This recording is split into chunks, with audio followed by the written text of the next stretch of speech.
जिंदाबाद। इमरान भाई जिंदाबाद। इमरान भाई इमरान भाई इमरान भाई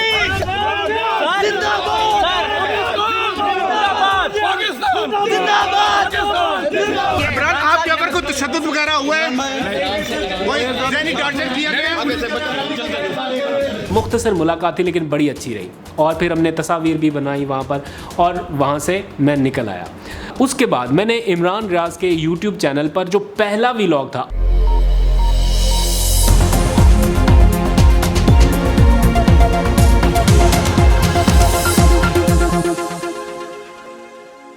बिस्मिल्लाहिर्रहमानिर्रहीम, अस्सलाम वालेकुम। मैं हूं अब्दुल कादिर और आप देख रहे हैं आपका अपना फेसबुक और यूट्यूब चैनल।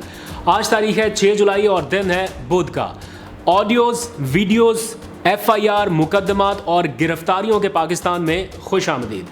जी हाँ, पिछले 48 घंटों में जो कुछ हो रहा है, बल्कि पिछले 3 महीनों से अब तक जो कुछ हो रहा है और जो हो चुका है, उसके ऊपर तो अफसोस था ही था, लेकिन ये पिछले 48 घंटों में, 24 घंटों में जो वाक़यात हुए और इन वाक़यात में जो तेज़ी आई है, एक के बाद एक मुकदमा, एक के बाद एक FIR, एक के बाद एक गिरफ्तारी, और जिस तरह से एक हैरेसमेंट का ना ख़त्म होने वाला सिलसिला शुरू हो गया है, इसने पाकिस्तानियों को कहीं ना कहीं तशवीश में मुब्तला कर रखा है। मैं कल रात से लेके अब तक एक लम्हे के लिए नहीं सो सका, एक लम्हे के लिए भी, पूरी रात जागता रहा हूँ। पहले एंकर इमरान रियाज खान की गिरफ्तारी का सारा मामला हुआ, आपको पता है कि वो सारी चीज़ें इस्लामाबाद हाई कोर्ट तक पहुंची, यहाँ पर पूरी मीडिया कवरेज और सारी चीज़ें रहीं, और उसके बाद फिर हलीम आदिल शेख की गिरफ्तारी के मामला शुरू हुए, वो सारा कुछ देखा आपने। और फिर सुबह ही सुबह बिल्कुल 8:30-9 बजे के करीब मेरी ड्यूटी थी इस्लामाबाद की एक अदालत में, मुकामी अदालत में, क्योंकि पता ये चला था कि चेयरमैन PTI इमरान खान को भी अपने कोई 10-12 मुकदमात में ज़मानत के लिए वहाँ पर पेश होना था, लेकिन बाद में वो सिक्योरिटी थ्रेट की वजह से या थ्रेट अलर्ट की वजह से नहीं पेश हो सके। लेकिन मैं वहाँ पर सुबह ही सुबह मौजूद था, रात पूरी नहीं सो सका, फिर सुबह मौजूद था, और फिर बैक टू बैक अब तक इतनी सारी कवरेजेस हो चुकी हैं। तो आप में से बहुत सारे लोग जानना चाहते हैं कि हो क्या रहा है और एंकर इमरान रियाज खान इस वक्त कहाँ पर हैं, किस हालत में है। तो पहले मैं थोड़ी सी उसके ऊपर अपडेट दे दूं, फिर मैं बात करनी है उनसे उनकी गिरफ्तारी से पहले होने वाली एक मुख्तसर मुलाकात की जो बनी गाला में हुई। रजीम चेंज सेमिनार के फ़ौरन बाद हम दोनों वहाँ बनी गाला में मौजूद थे और वहाँ पर एक मुलाकात हुई उनकी गिरफ्तारी से पहले। इतने शदीद दबाव में और जो कुछ उनके साथ हो रहा था उसमें भी मैंने उन्हें किस तरह देखा, किस तरह बातचीत की, क्या उन्होंने कहा, उसके ऊपर थोड़ी सी बात करूंगा। लेकिन ताज़ा तरीन अपडेट जब मैं आपसे ये व्लॉग शुरू करने लगा हूं तो उस वक्त की अपडेट ये है कि इमरान रियाज खान को अटक से रावलपिंडी में मुंतकिल कर दिया गया है, और अब से कुछ देर पहले पुलिस की भारी नफरी की मौजूदगी में उन्हें स्पेशल मजिस्ट्रेट परवेज़ खान की अदालत में पेश किया गया है। क्या होता है, उन्हें रिहाई मिलती है नहीं मिलती, वो इस व्लॉग के बाद मैं देख सकूंगा, और आप लोग तब तक टेलीविज़न पर शायद देख चुके होंगे या सोशल मीडिया के ऊपर, क्योंकि सारा मामला ही सोशल मीडिया के ऊपर चल रहा है। लेकिन बड़ी हैरानी की बात है, और ख़ास तौर पर वो वीडियो जो 5 घंटे के बाद अपलोड होने वाली थी, यानी 24 घंटे हो चुके हैं इमरान रियाज के चैनल के ऊपर एक वीडियो अपलोड हुई थी जिसमें ये कहा गया, जो कि उनकी गिरफ्तारी से पहले ही रिकॉर्ड हुई थी, जिसमें ये बताया गया कि वो गिरफ़्तार हो गए हैं और अब अगर उन्हें रिहा ना किया गया तो 5 घंटे के अंदर अंदर वो तहलका खेज़ वीडियो अपने चैनल पर अपलोड कर देंगे। लेकिन अभी तक अपलोड नहीं हुई और मुझे लगता है कि शायद अभी अपलोड ना हो, क्योंकि बहुत सारे लोगों को इंतज़ार है कि शायद कुछ ऐसे मामलात को वो रिवील करें, कुछ ऐसी चीज़ें सामने लेके आएँ उस वीडियो में जो शायद उन्होंने पहले से रिकॉर्ड करा रखी है। लेकिन इन सर्कमस्टांसिस में मेरा नहीं ख्याल कि जज्बाती हो के फ़ौरी तौर पर अगर वो वीडियो उन्होंने रिकॉर्ड भी कर रखी है तो वो इसे उनकी इजाज़त के बगैर उनका कोई एडिटर, कोई एडमिन फ़ौरी तौर पर जारी कर दे। लेकिन बहरहाल वो उनका मामला है, शायद कोई हिदायत ऐसी दे रखी हों कि कब तक इंतज़ार करना है, कब आएगी वीडियो। बहुत सारे लोग उसके इंतज़ार में हैं, लेकिन मुझे ऐसा लगता है कि अभी उसमें थोड़ा वक्त लगेगा। एक इमरान खान इनसे बर्दाश्त नहीं हो रहा था, दूसरे इमरान खान ने एक तरह से नाको चने चबवा दिए, और बस कोशिश ये है कि किसी तरह से आवाज़ दबाई जा सके। रजीम की बजाय अगर रिलीफ के ऊपर ज़्यादा फोकस होता है इस हुकूमत का, और ये जो मीडिया की ज़ुबानबंदी हो रही है इसके ऊपर इतना ज़्यादा फोकस करने की बजाय अवामी मसाइल के ऊपर होता तो वो ज़्यादा बेहतर रहता। लेकिन बहरहाल मैंने थोड़ी सी आपसे बात करनी है इमरान रियाज खान से होने वाली मुलाकात के हवाले से। ये मेरी पहली मुलाकात थी उनसे, जब से मैं उन्हें जानने लगा हूँ, या वो भी मुझे जानते थे, ये तो मुलाकात के बाद ही पता चला। तो रजीम चेंज सेमिनार में जो उनकी हालिया जो लेटेस्ट एक रजीम चेंज सेमिनार हुआ जिसमें अयाज़ अमीर ने भी शिरकत की और वो उन्होंने भी एक ख़िताब किया, बहुत ही धुआंधार और बड़ा जज्बाती ख़िताब था।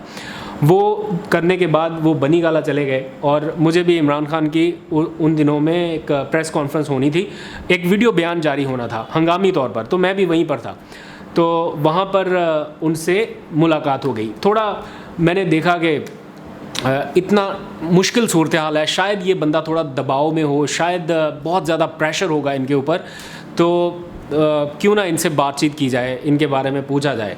तो मैं उनके पास गया, उनसे मिला, हालचाल पूछा और मैंने, जैसे आप सब लोग उनको बहुत ज़्यादा अप्रिशिएट करते हैं, आई नो कि बहुत स्ट्रॉन्ग व्यूअरशिप है उनकी और एक स्ट्रॉन्ग फ़ैन बेस है, तो मैंने भी जाके उनसे थोड़ी बातचीत की और उन्हें बताया कि आपके बारे में लोगों की जो राय है वो बड़ी ज़बरदस्त है और लोग आपको बहुत ज़्यादा सुनना देखना चाहते हैं और शायद यही वजह है कि एक रियल आवाज़ है, एक स्ट्रॉन्ग आवाज़ है उनकी और लोगों को लगता है कि ये सच्ची आवाज़ है। तो उन्होंने कहा कि कादिर, मुझे जो ठीक लगता है, जो सच्ची बात लगती है, मैं वो करता हूँ, इस बात की परवाह किए बगैर कि इसके क्या नताइज होंगे। और साथ ही उन्होंने कहा कि मैंने आपके बारे में जो कुछ सुन रखा था, आप भी बिल्कुल वैसे ही हैं और मेरी आपको छोटे भाइयों के तौर पर एक एडवाइस है कि कभी भी अपने प्रोफेशन के साथ बददियानती मत करना और कभी भी लगे कि तुम्हें सच बोलना चाहिए इसलिए कि लोगों को इसकी ज़रूरत है, तो कभी भी उस सच को छुपाना मत, हमेशा सच बोलना। ये मुख्तसर सा हमारी बातचीत थी जो उन्होंने की और मुझे ऐसा लगा कि यार ये बंदा तो ख़ुद इस टाइम इतनी मुश्किल में है, इतने क्राइसिस में होगा, लेकिन ये बंदा अभी भी डट के खड़ा है और बड़े मतलब स्ट्रॉन्ग असाब के साथ उन्होंने ये सारी बातें की। मुख्तसर मुलाकात थी लेकिन बड़ी अच्छी रही और फिर हमने तस्वीर भी बनाई वहाँ पर और वहाँ से मैं निकल आया। उसके बाद मैंने इमरान रियाज के यूट्यूब चैनल पर जो पहला व्लॉग था अब तक का, वैसे तो उनकी वीडियोस के कुछ क्लिपिंग सामने आती जाती रहती हैं, लेकिन चूँकि वो इमरान खान की हुकूमत से मुतल्लिक या उनकी ज़ात से मुतल्लिक ज़्यादातर चीज़ों को अपलोड करते हैं, तो मेरे पास भी तकरीबन मिलती जुलती इन्फॉर्मेशन होती है, इसलिए मैंने कभी उनका व्लॉग इतना डिटेल से नहीं देखा, मैं एडमिट करता हूँ इस बात को। लेकिन मैंने उनका जो पहला व्लॉग है वो कल रात देखा उनकी गिरफ्तारी के बाद, जो तकरीबन 17 मिनट का था और एक एक सेकंड मैंने स्टार्ट से लेके एंड तक सुना और मुझे लगा कि यार ये बंदा बिल्कुल एक एंड पे आया हुआ है, जैसे बंदा होता है ना जिसको और कुछ ना सूझे। उसने एक अपील के तौर पर वो वीडियो डाली और उन्होंने दरख्वास्त की कि रेड लाइन क्रॉस हो रही है, ये ना किया जाए। उनकी फैमिली को किस तरह से हरासा करने की कोशिश हुई, उनके वालिद को किस तरह से एंटी करप्शन के मुकदमात में उलझाने की अटैम्प्ट हुई, फिर उनके ख़िलाफ़ जो 16-17 एप्लीकेशंस या जो मुकदमात हैं, ये सारी उन्होंने जो रुदाद अपनी बताई। मैंने 17 मिनट बिल्कुल अनइंटरप्टेड अटेंशन के साथ वो सारा व्लॉग सुना और मुझे ऐसा लगता है कि उस बंदे को सुना जाना चाहिए था। शायद कहीं ना कहीं राब्ते हुए भी होंगे, कुछ बातचीत हुई भी होगी, लेकिन जो उनका पॉइंट ऑफ व्यू है कि उनको उनके सवालों के जवाबात नहीं मिल रहे थे, इसके बावजूद उनके ऊपर कहीं से दबाव था कि अपना नैरेटिव, अपना बयानिया चेंज किया जाए, जो कि वो करने के लिए तैयार नहीं थे। तो ये सारा सिनेरियो है। तो उस सूरत हाल के दौरान उनकी ये गिरफ्तारी का हो जाना और फिर ये एक जो सिलसिला चल निकला है, सिर्फ वही नहीं, साबिर शाकिर इस वक्त मुल्क से बाहर है। आखिर क्यों? कौन ऐसा बंदा है जो खुशी से मुल्क से बाहर चला जाए, अपना रोज़गार छोड़ के, अपनी नौकरी छोड़ के? ARY न्यूज़ के ब्यूरो चीफ़ के तौर पर कितनी ज़बरदस्त उनकी नौकरी होगी, कोई इमेजिन नहीं कर सकता है। मैं चूँकि इस इदारे से वाबस्ता हूँ तो मुझे बहुत अच्छे से अंदाज़ा है। तो उनके ऊपर किस किस्म का प्रेशर रहा होगा जो उन्होंने अपनी नौकरी भी छोड़ी और वो बैरून मुल्क चले गए, अपना वतन भी छोड़ दिया, और बहुत सारे लोगों के ऊपर इस तरह का प्रेशर रहा। तो ये तो होगी एक इमरान खान। अब दूसरे जो चेयरमैन PTI इमरान खान है, मतलब 2 इमरान खान, और दोनों के ऊपर 15-15 मुकदमात हैं। एक इमरान खान के मुकदमात की पैरवी के लिए या समात के लिए, एक तरह से मैं आज अदालत में मौजूद था लेकिन वो आ नहीं सके, इस वजह से वो हुई नहीं समात। और दूसरे ये, इनके ऊपर 17 हैं। इमरान खान जो साबिक वज़ीर आज़म हैं, उनके ऊपर 15 मुकदमात हैं। एक जैसे मुकदमात, एक जैसे वो वर्डिंग, एक जैसे ही सारी लफाजी। तो उससे पता चलता है कि कहीं ना कहीं थोड़ी सी ज़्यादती हो रही है। तो इसको रोकना चाहिए। क्यों नफ़रतें बढ़ रही हैं, क्यों उंगलियां उठ रही हैं? क्या इतनी ज़्यादा डिवाइड पैदा करना इस मुआशरे के लिए, इस मुल्क के लिए ठीक होगा? इसके नताइज का असल ज़िम्मेदार कौन होगा? हम कहाँ पर लेके जा रहे हैं? मैं इस बात को सोच कर सही में परेशान हो रहा हूँ कि ये नहीं होना चाहिए, दोनों तरफ से नहीं होना चाहिए, किसी एक साइड से नहीं, दोनों तरफ से नहीं होना चाहिए और इसको सॉर्ट आउट करवाना चाहिए। अब से कुछ देर पहले मैं इस्लामाबाद प्रेस क्लब के सामने था, वहाँ पर सहाफ़ियों के हक़ में एक एहतजाज हुआ, एक सियासी पार्टी ने किया और पाकिस्तान तहरीक इंसाफ़ ही है और उन्होंने आवाज़ उठाई। उनके हम शुक्रगुज़ार हैं कि सहाफ़ियों की एक तरह से वो आवाज़ बने और मुझे उन सहाफ़ियों से भी गिला है एक तरह से जो वहाँ पर नहीं आए, जो सहाफ़ी तंजीमें थी वो वहाँ पर नहीं आए, शायद इसलिए कि वो कॉल उनकी नहीं थी, वो सिर्फ़ एक सियासी पार्टी की थी। हो सकता है कि वो बाद में कर दें, लेकिन उन्हें इस मुश्किल वक्त में अपनी सहाफ़ी बरादरी के साथ खड़े होना चाहिए। बहुत सारे लोग कहते हैं कि इमरान खान सहाफ़ी नहीं है, वो एक जमात के तर्जुमान बन चुके हैं। वो तब से सहाफ़ी हैं जब से मैं तो उन्हें देख रहा हूँ, जब मैं मीडिया में नहीं था, मुझे भी 10-11 साल हो गए हैं, लेकिन मैं उन्हें अपने से भी पहले देख रहा हूँ। फील्ड रिपोर्टर के तौर पे ग्राउंड वर्क करते करते उन्होंने अपनी ये जगह बनाई, अपना ये मुकाम बनाया। कसूर सिर्फ ये है कि उनकी एक अपनी राय है और उस राय का वो इजहार करते हैं, जो कि मेरा ख़्याल है आज़ादी होनी चाहिए। लेकिन अगर कहीं पे कोई शिकवा शिकायत है तो इतने एक्सट्रीम लेवल पर उसे नहीं जाना चाहिए, उसे बैठकर हल होना चाहिए। अब बात करते हैं चेयरमैन पीटीआई इमरान खान की। उनको भी कुछ इसी किस्म के खदशात का सामना है। 2 दिन पहले उन्होंने बनीगाला में प्रेस कॉन्फ्रेंस की तो उन्होंने कहा कि इतना मत दीवार के साथ लगाओ कि मैं सब बोलने पर मजबूर हो जाऊँ। अभी वो कह रहे हैं कि मैं खामोश हूँ अपने मुल्क की खातिर, अपनी कौम की खातिर। और आज उनकी जो एक इंतखाबी मुहिम थी, ज़िमनी इंतखाब, उसकी कैंपेन का पहला जलसा था जो साहिवाल में हुआ और उस जलसे में एक मुख्तसर सी तकरीर उन्होंने की क्योंकि लेट हो गए थे बारिश की वजह से।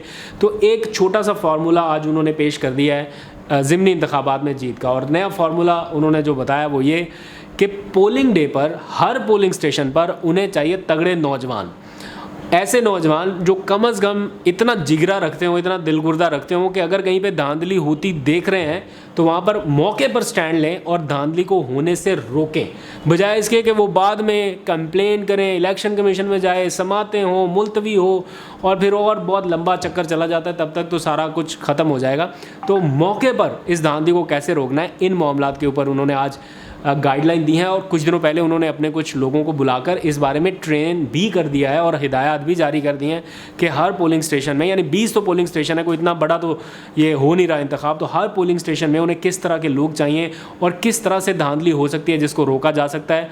लेकिन एक सिलसिला ऐसा है जिसको रोकना शायद उनके बस में भी नहीं होगा और वो है वोटिंग लिस्टों में जो रद्दोबदल हो रही है। तो उसके ऊपर आपको घर बैठे नज़र रखनी होगी अगर आप उस हल्के के वोटर हैं। तो अल्लाह ताला से दुआ है कि पाकिस्तान के लिए, पाकिस्तान के इदारों के लिए, पाकिस्तान के जो स्टेक होल्डर्स हैं उनके लिए साजगार माहौल पैदा हो, ऐसा माहौल जिसमें पाकिस्तान के लिए सब अच्छा ही अच्छा हो। आप लोग भी दुआ कीजिए। आज तक के लिए इतना ही। अपना बहुत सा ख्याल रखिए। खुदा हाफिज़।